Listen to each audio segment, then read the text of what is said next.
전하, 이 조선은 이미 한 번 죽었습니다. 다만 아직 장례를 치르지 않았을 뿐이옵니다. 대신들의 손에서 죽간이 떨어졌다. 바보 머슴인 그가 꺼내든 것은 칼도 군사도 아닌 단돈 한 양. 피로 물든 어전, 가장 천한 자의 입에서 조선의 운명이 선고되었다. 이것은 단돈 한 양으로 시작된 일이옵니다. 좌우에 늘어선 대신들은 숨조차 크게 쉬지 못하고 침을 삼켰습니다. 양반과 마당이나 쓸던 바보 머슴이 지금 조선의 지존인 왕 앞에서 나라의 목숨줄을 쥐고 서 있다. 바보 머슴이 어떻게 왕 앞에 서 있게 되었을까요? 이야기는 그날보다 훨씬 이전으로 거슬러 올라갑니다. 모두가 비웃던 그 머슴이 아직 마당을 쓸던 시절로 말이지요. 다음 이야기가 궁금하시다면 구독과 좋아요 눌러주세요. 진이에게 큰 힘이 됩니다. 옛날 옛적 인조 임금이 다스리던 조선의 한양 인근 어느 양반가에 돌쇠라는 머슴이 살고 있었습니다. 전란의 상흔은 아직 채 아물지 않았으나 겉으로는 평온한 시절이었지요. 하지만 백성들의 삶은 여전히 고달팠습니다. 전쟁으로 황폐해진 땅은 제대로 곡식을 내어주지 않았고 양반들은 더욱 가혹하게 세금을 거두어 들였습니다. 민심은 서서히 썩어가고 있었고 보이지 않는 균열이 조선 곳곳에서 시작되고 있었지요. 사람들은 돌쇠를 바보라 불렀습니다. 키는 훤칠하고 체구도 우람했지만 눈빛은 언제나 흐릿했고 말은 어눌하기 그지없었지요. 주인 양반은 돌쇠를 사람 취급조차 하지 않았습니다. 아이들은 그를 돌대가리라 놀려댔고 마을 사람들은 손가락질하며 웃음거리로 삼았습니다. 저 멍청한 거, 물 깃는 것도 제대로 못하는구나. 돌쇠라는 이름이 딱 어울려. 돌처럼 굳은 머리통. 하지만 돌쇠는 언제나 멍하니 있기만 했습니다. 그 웃음이 진짜인지 거짓인지 아무도 알지 못했지요. 돌쇠의 하루는 언제나 똑같았습니다. 동이 트기 전 일어나 마당을 쓸고 장작을 패고 우물물을 길어 날랐습니다. 주인댁 식구들이 일어나기 전에 모든 일을 끝내야 했지요. 이 멍청한 것아, 오늘도 물을 흘렸구나. 안주인의 꾸지람에도 돌쇠는 그저 고개를 조아릴 뿐이었습니다. 사과도 변명도 없이 다시 우물로 달려가 물을 길어왔지요. 그런 돌쇠를 유일하게 사람으로 대해주는 이가 있었습니다. 하녀 연하였습니다. 연하는 주인댁에서 일하는 어린 하녀였지요. 나이는 돌쇠보다 2살 아래였지만 마음씨만큼은 누구보다 따뜻했습니다. 돌쇠, 오늘도 고생이 많으시네요. 연하는 추운 겨울날이면 따뜻한 숭늉 한 그릇을 몰래 돌쇠에게 건넸습니다. 여름이면 시원한 물 한 바가지를 떠다 주었지요. 연하는 참 좋은 사람이에요. 돌쇠의 말에 연하는 환하게 웃었습니다. 돌쇠도 좋은 사람이에요. 다들 모를 뿐이지요. 연하의 말에는 진심이 담겨 있었습니다. 다른 사람들처럼 돌쇠를 바보로만 보지 않았던 것이지요. 어느 가을밤이었습니다. 돌쇠가 헛간에서 지푸라기를 정리하고 있을 때 누군가 쓰러져 있는 것을 발견했습니다. 남루한 옷을 걸친 노인이었지요. 돌쇠는 황급히 노인을 일으켜 세웠습니다. 노인은 힘겹게 눈을 뜨더니 돌쇠의 얼굴을 한참 들여다보았습니다. 그대는 노인의 눈빛이 이상하게 빛났습니다. 마치 무언가를 꿰뚫어 보듯이 말이지요.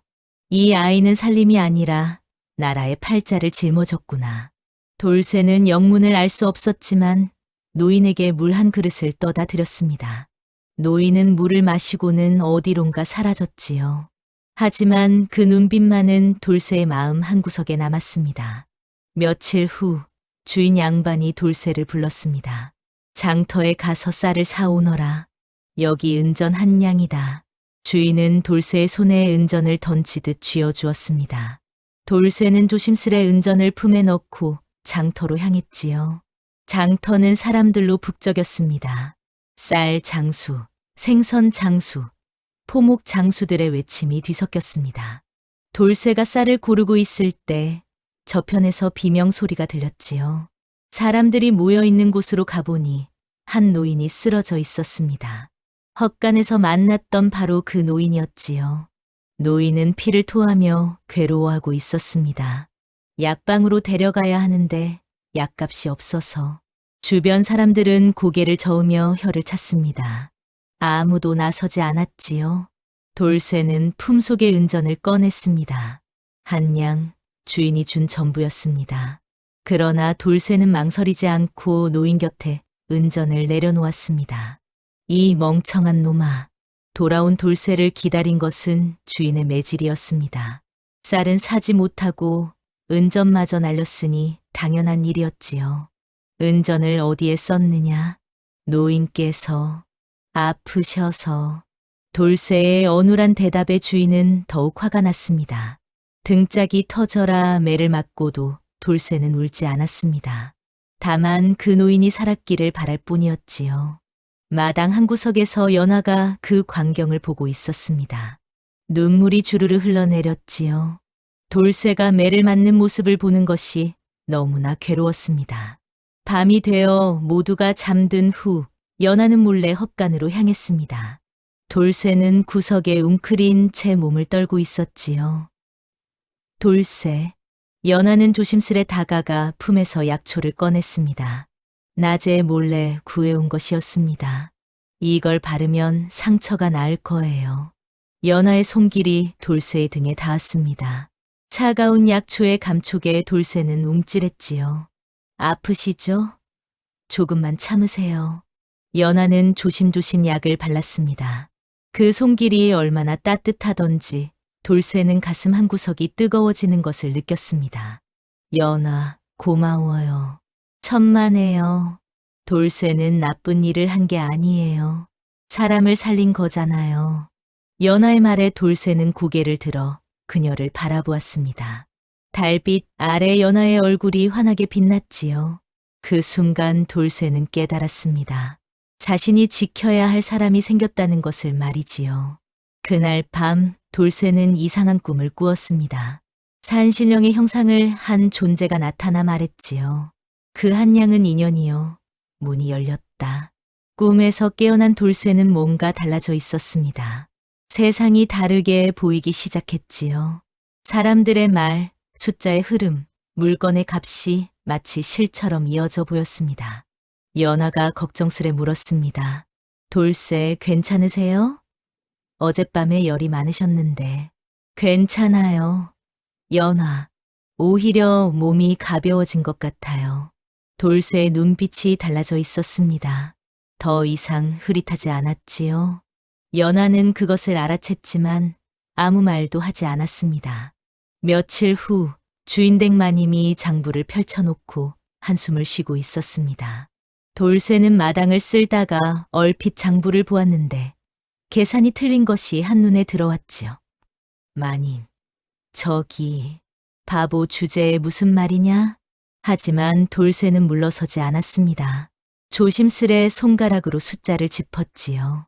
마님은 귀찮다는 듯 돌쇠가 가리키는 곳을 보았습니다.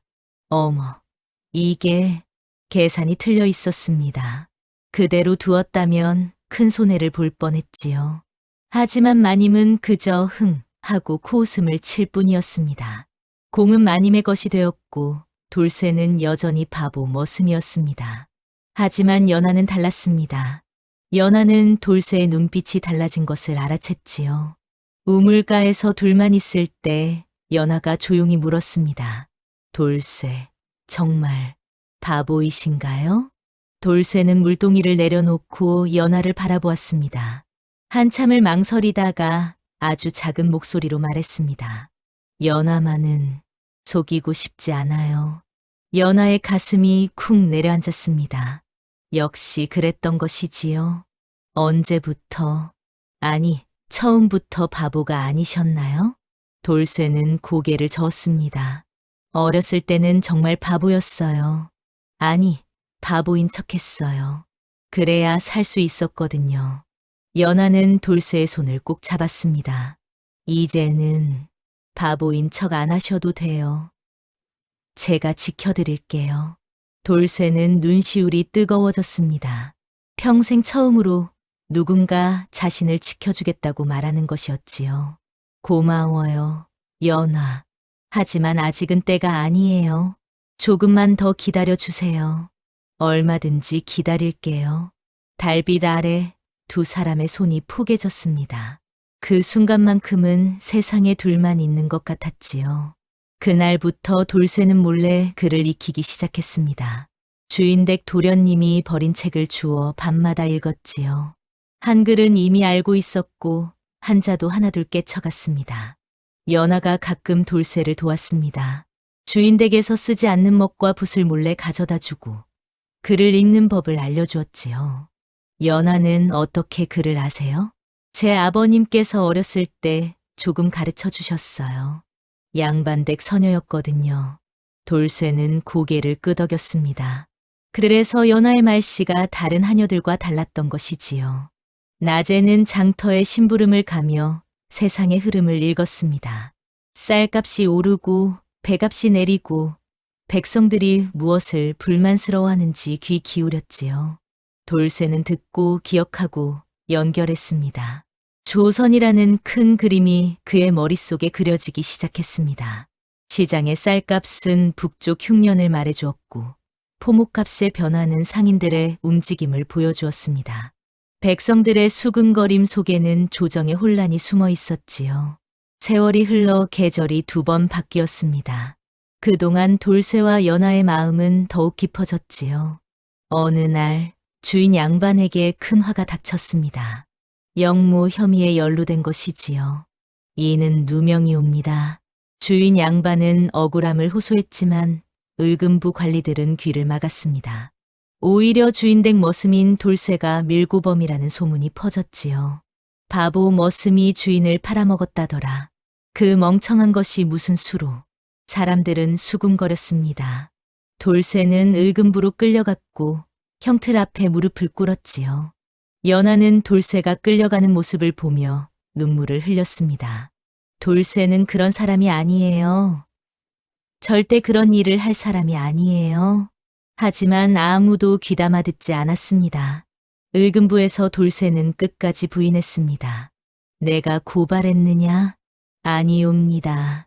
거짓말 마라.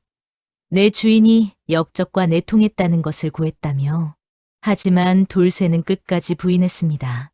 매를 맞아도 발바닥에 곤장을 맞아도 울지도 변명도 하지 않았지요. 그때 의금부 관리 하나가 돌쇠를 따로 불렀습니다. 한적한 방으로 데려간 관리는 주변을 살피고는 낮은 목소리로 물었습니다. 그대 정말 바보인가? 돌쇠는 고개를 들어 관리를 바라보았습니다. 그 눈빛은 더 이상 흐릿하지 않았지요. 장터에서 은전 한 양을 내준 그 머슴이 그대가 맞는가? 관리는 품에서 무언가를 꺼냈습니다. 낡은 천에 쌓인 것이었지요. 천을 풀자 그날 돌쇠가 내준 은전 한 양이 나타났습니다. 이 은전은 다름 아닌 전직 관상감 출신 책사께서 맡기고 가신 것이오. 그분께서는 그대의 사주를 보셨다 하더이다. 관리는 조심스레 말을 이었습니다. 그대의 사주는 나라가 기울 때 쓰이는 팔자라 하셨소. 돌쇠의 가슴이 뛰었습니다. 그날 밤 만난 노인, 그리고 꿈에서 본 산신령의 말이 떠올랐지요. 돌쇠는 처음으로 자신의 운명을 자각했습니다. 더 이상 바보로만 살 수는 없다는 것을 깨달았지요. 의금부 관리는 돌쇠를 풀어주며 말했습니다. 때가 되면 다시 찾아올 것이오. 그때까지 그대의 재주를 숨기고 있으시오. 돌쇠는 고개를 끄덕였습니다. 그리고 다시 바보 머슴의 얼굴로 돌아갔지요. 집으로 돌아온 돌쇠를 연하가 맞았습니다. 돌쇠, 무사하셨군요. 연하는 돌쇠를 껴안으며 울었습니다. 그동안 얼마나 걱정했는지 눈물이 멈추지 않았지요. 연하, 걱정 끼쳐서 미안해요. 제발, 다시는 이런 일 없게 해주세요. 저는 돌쇠 없이는 못 살아요. 연하의 고백에 돌쇠는 그녀를 꼭 안았습니다. 약속할게요. 이제 연하를 지킬 거예요. 두 사람은 한참을 그렇게 서 있었습니다. 달빛이 두 사람을 비추었지요. 그날 밤 돌쇠는 연하에게 모든 것을 털어놓았습니다. 연하, 사실 전 처음부터 바보가 아니었어요. 돌쇠는 어린 시절 이야기를 들려주었습니다. 모든 것을 기억하고 모든 것을 알아챘던 자신. 하지만 그것 때문에 목숨을 잃을 뻔했던 과거. 양반 아이들이 질투했어요. 머슴 주제의 글을 안다는 이유로 거의 죽을 뻔했지요. 그래서 스스로를 봉인했던 것입니다. 바보인 척하며 모르는 척하며 살아남기 위해. 하지만 이제는 달라요. 연하가 있으니까요. 연하를 지키기 위해서라도 이제는 제 힘을 써야 할 때가 온 것 같아요. 연하는 돌쇠의 손을 꼭 잡았습니다. 알고 있어요, 돌쇠. 처음부터 알고 있었어요. 당신은 결코 바보가 아니라는 것을요. 어떻게? 당신의 눈빛이요. 바보의 눈빛이 아니었어요. 무언가를 깊이 생각하고 세상을 바라보는 눈빛이었지요. 두 사람은 마주 보며 미소 지었습니다. 이제 더 이상 비밀은 없었습니다. 계절이 바뀌고 또 바뀌었습니다. 조선에는 불길한 소문이 돌기 시작했습니다. 북쪽에서 오랑캐가 움직인다는 것이었지요. 하지만 조정은 이를 은폐했습니다. 왕은 고립되었고 대신들은 각자의 이익만을 챙기느라 바빴습니다. 돌쇠는 장터에서 흘러나오는 소문들을 들으며 심각함을 깨달았습니다. 북쪽 상인들이 사라지고 피난민들이 남쪽으로 내려오고 있었지요. 이대로는 안 돼. 조선이 위험해. 돌쇠는 연하에게 말했습니다. 제가 나서야 할 때가 온 것 같아요. 연하는 두려웠지만 고개를 끄덕였습니다. 알겠어요. 하지만 제가 도울 수 있는 일이 있다면 말씀해 주세요. 고마워요, 연하. 당신이 있어서 제가 용기를 낼 수 있어요. 드디어 그날이 왔습니다. 북쪽에서 오랑캐 대군이 국경을 넘었다는 급보가 날아들었지요. 조정은 혼란에 빠졌습니다. 의금부 관리가 돌쇠를 찾아왔습니다. 때가 되었소. 그대의 재주를 보일 때요. 돌쇠는 고개를 끄덕였습니다. 손에는 주인댁에서 몰래 베껴온 장부와 계산이 가득한 종이뭉치가 들려 있었지요. 연하가 돌쇠의 옷을 매만져 주었습니다. 꼭 무사히 돌아오세요. 돌아올게요, 연하. 약속해요. 돌쇠는 연하의 손에 입을 맞추었습니다. 연하의 눈에 눈물이 고였지요. 당신이 돌아오면 저와 혼인해 주실 거죠? 당연하지요. 이 모든 일이 끝나면 연하와 함께 살 거예요. 두 사람은 마지막 포옹을 나누었습니다. 어전 앞에 선 돌쇠를 보고 대신들은 코웃음을 쳤습니다. 저게 무엇이냐? 머슴 주제에 감히 어전에. 하지만 왕은 손을 들어 제지했습니다. 말해보거라. 돌쇠는 조심스레 입을 열었습니다. 이것이 단돈 한 냥으로 시작된 일이옵니다. 대신들은 어리둥절했습니다. 무슨 뚱딴지 같은 소리인가 싶었지요.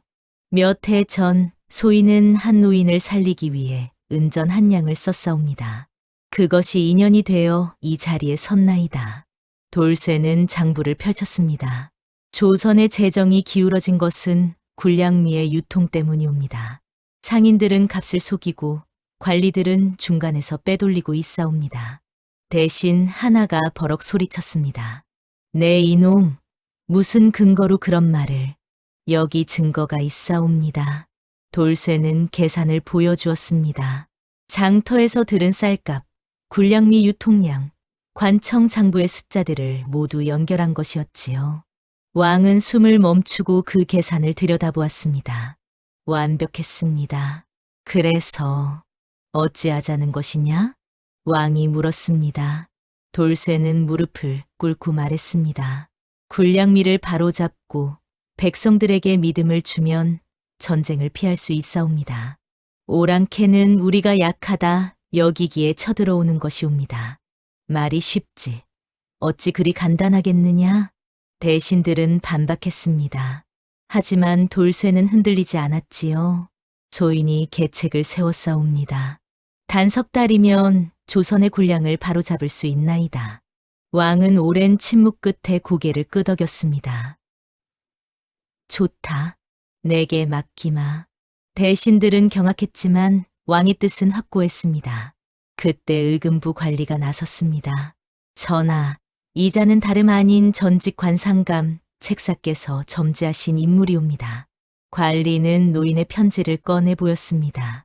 거기에는 돌쇠의 사주와 함께 나라를 구할 운명을 가진 자라는 예언이 적혀 있었죠. 모든 것이 이미 정해진 운명이었던 것이옵니까? 왕이 물었습니다. 돌쇠는 고개를 저었습니다.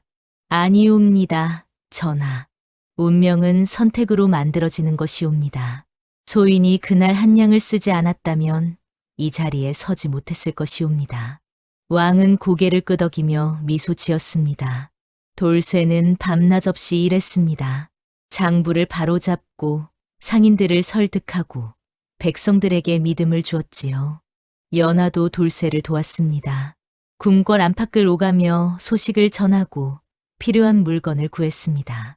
두 사람은 하나가 되어 움직였지요. 석 달이 지나자 기적이 일어났습니다. 군량미가 넘쳐나기 시작했고 백성들의 얼굴에 웃음이 돌아왔지요. 오랑캐는 조선이 달라진 것을 보고 물러갔습니다.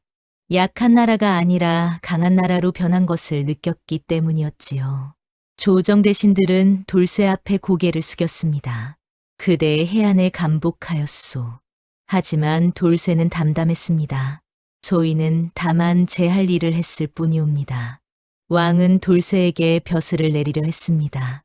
하지만 돌쇠는 정중히 사양했지요. 소인은 벼슬보다 소중한 것을 얻었사옵니다. 돌쇠는 연하를 바라보았습니다. 연하도 환하게 웃었지요. 그대들에게 자유를 주마. 이제 양인으로 살 거라. 왕의 은혜에 돌쇠와 연하는 깊이 절했습니다. 두 사람은 한양을 떠나 작은 마을에 터를 잡았습니다. 돌쇠는 서당을 열어 아이들을 가르쳤고 연하는 그 옆에서 돌쇠를 도왔지요. 혼례를 올린 날 연하가 물었습니다. 정말 후회 없으세요? 높은 벼슬을 마다하고 없소. 당신과 함께 이렇게 사는 것이 제일 행복하오. 두 사람은 마주 보며 웃었습니다. 달빛이 그들을 따뜻하게 비추었지요. 세월이 흐르고 흘렀습니다. 돌쇠와 연하는 아이 둘을 낳아 행복하게 살았습니다. 어느 날 백발이 된 돌쇠 앞에 한 젊은이가 찾아왔습니다. 어르신께서 조선을 구하셨다는 것이 사실이옵니까? 돌쇠는 빙그레 웃으며 고개를 저었습니다. 아니라네. 조선을 구한 것은 한량이었다네. 한량이라니요? 그래, 은전 한량. 그 작은 선택이 모든 것을 바꾸었지.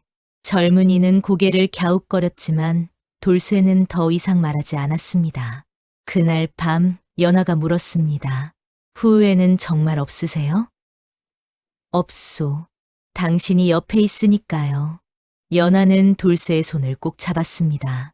저도요. 당신과 함께여서 행복했어요. 두 사람은 마주 보며 웃었습니다.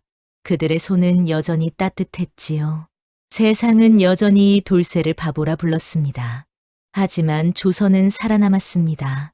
가장 낮은 자리에 있던 한 사람의 선택이 나라 전체를 살린 것이지요. 옛말에 이런 말이 있습니다. 하늘은 스스로 돕는 자를 돕는다고 말이지요. 돌쇠는 한량을 선택의 순간에 망설이지 않았고 그 선택은 결국 조선 전체를 구했습니다. 우리는 때때로 작은 선택을 가볍게 여깁니다. 하지만 그 작은 선택 하나가 큰 물결을 만들 수 있다는 것을 돌쇠의 이야기는 일깨워주고 있습니다. 가장 낮은 곳에서 가장 어리석어 보이는 자가 가장 지혜로운 선택을 했습니다. 겉으로 드러나는 모습이 전부가 아니라는 것, 진정한 지혜는 마음속 깊은 곳에서 우러나온다는 것을 우리는 기억해야 할 것입니다. 그리고 무엇보다 사랑하는 사람이 곁에 있다는 것. 그것이 가장 큰 행복이라는 것을 말이지요. 다음 영상을 빠르게 만나보시려면 좋아요와 구독을 눌러주세요. 그럼 더 재미있는 영상으로 찾아뵙겠습니다. 모두 행복한 하루 보내세요.